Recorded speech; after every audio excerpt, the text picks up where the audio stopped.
After using the Chromecast for several years now, or just simply relying on smart TV built-in UI with streaming apps directly off your TV, the past year I actually upgraded all my smart TVs to an Apple TV box instead. Because originally I was just testing the water with one Apple TV to see if it's any good.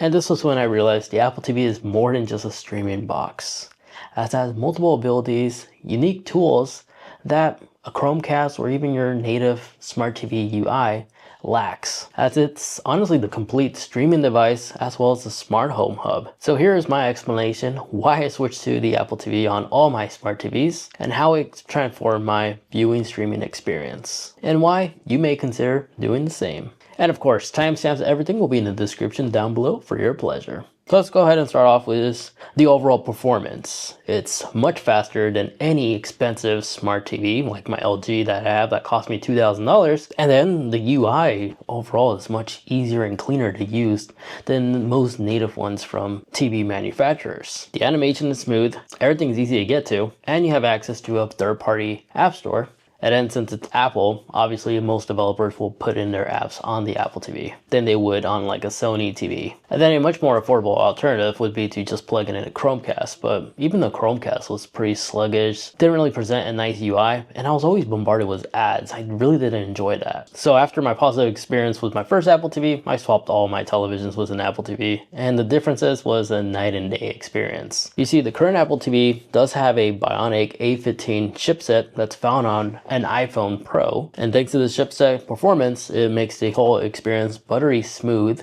a strong Wi-Fi connection, Bluetooth connection, and unlike my smart TVs that cost me again over $1,000, there's no ads on this. And then let me talk about the picture-in-picture mode. Just like your iPhone, whenever you're watching a YouTube video, you can run two things at once on the Apple TV. Now, keep in mind, some TVs do have this functionality, but it's a little bit buggy. Apple does this luxuriously. You know, it's super easy to do so. Meanwhile, like my LG, I have to go through multiple different menus to run two apps at the same time. I go in greater detail in this video right there on one of these corners about some tips and tricks, which I strongly recommend watching at the end of this video. But this allows me to watch my favorite sports game while kids are watching something else on Disney Plus or something like that. And like every modern day Apple TV, it's fanless, so there's no annoying fan running in the background like you would if you're using like your gaming console. Now, at the time of making this video, it is April, and Apple is rumored to be releasing a new Apple TV sometime during the end of this year or the beginning of next year.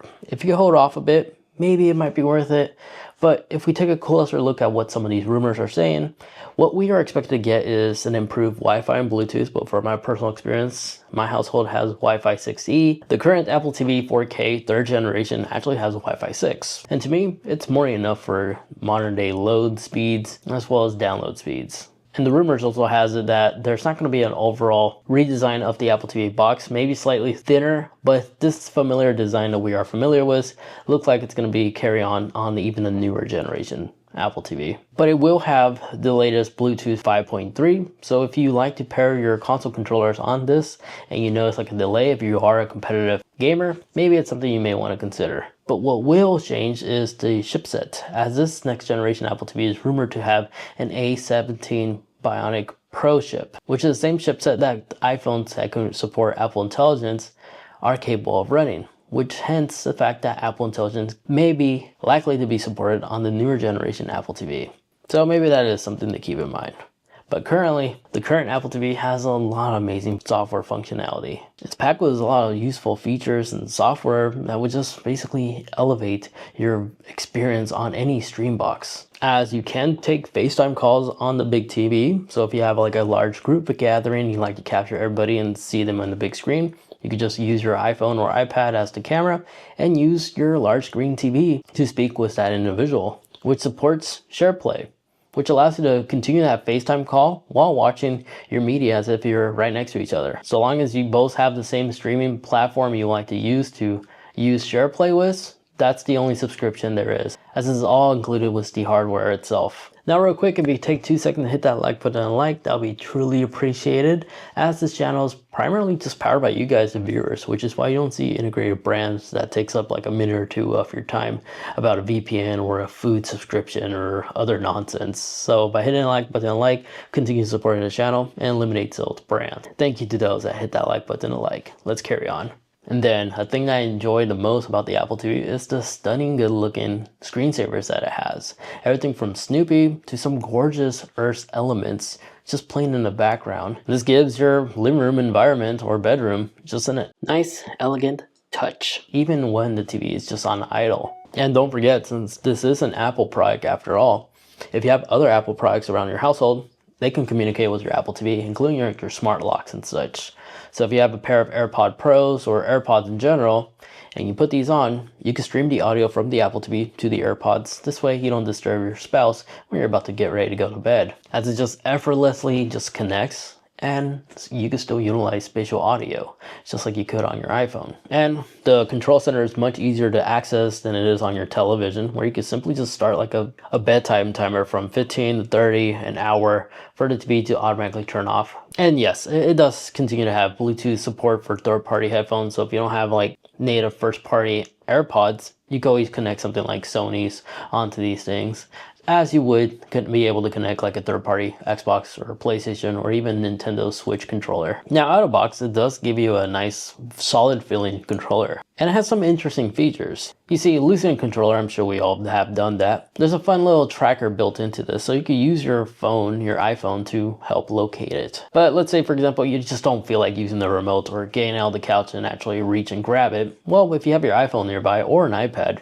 or even the Apple Watch even, you could control your Apple TV by using the built-in remote app inside the OS of your iPhone. And this gives you volume power, the ability to turn off the television, as well as, of course, navigate and use your Apple TV without using the physical remote. And then speaking of remote features, you could even use your HomeKit to double check if your TV is on or off and turn off from here from Control Center. Another cool feature about the Apple TV is if you're trying to log into like a subscription service like Netflix or Hulu, you could just use your iPhone as the keyboard instead of pressing every single key while using the Apple TV remote, or even use dictation too, which makes entering username and password super easy and convenient. And it does support Apple Password as well, to use Face ID to just automatically fill in those passwords this way as well, so long as the third-party app supports that, of course. Now there's a plethora of apps on the Apple TV, and from my experience, I find more apps on the Apple TV than anything else, including the Google Chromecast. Because as an example, my LG TV doesn't even have Peacock support.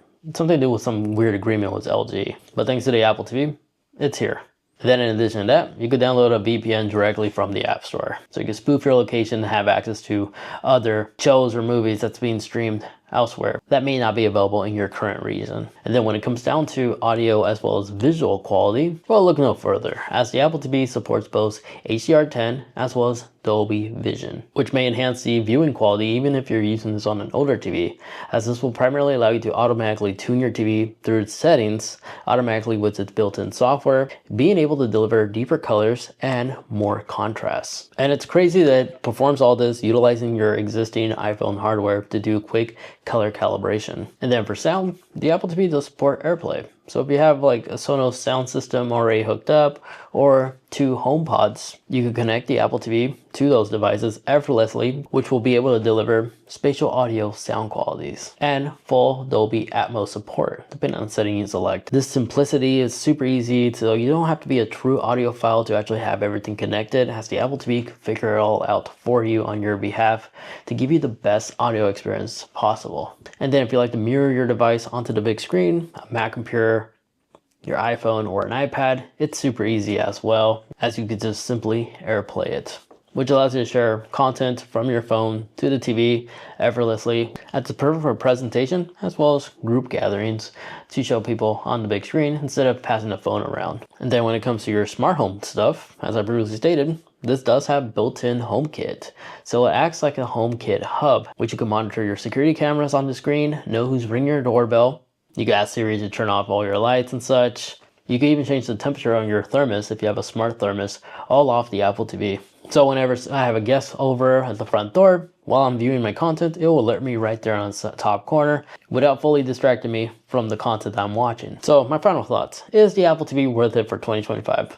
Yes and no. It's absolutely worth it currently if you could get like a good deal on it. But knowing the fact that a newer version of the Apple TV is coming out pretty soon, if you could wait a little bit more, I would recommend that. But in actuality, if you don't care about the Apple Intelligence feature that's possibly coming, I really don't care about Apple Intelligence. It's not perfected yet. As currently, it's not really anything impressive. It usually does things wrong. And yes, it may have a more stronger processor, but the current A15 Bionic chipset, it's powerful enough for me to do picture-in-picture, strong enough to not have any app limitations, and the ability to use the current Apple TV as a smart home hub, and it supports 4K. The hub alone makes the current Apple TV a good value for all your smart home appliances. As the current Apple TV is blazing fast, its overall performance is amazing for a streaming box. Not once has this really crashed on me, so I'm really quite impressed to the point where, yeah, it's absolutely worth it, even the current generation in 2025. Especially if you can find like a discount on it. Especially since I nearly forgot about this part, it does support Apple Music. And it has a QR code where your party guests could just scan and continue adding songs to the next track. All for free, so long as the party host has Apple Music subscription. This is fun because everybody could be the DJ. This eliminates the need to ask for music suggestions or ask somebody to be the DJ. So let me know, have you ever tried the Apple TV yet? If so, let me know what's your experience been like.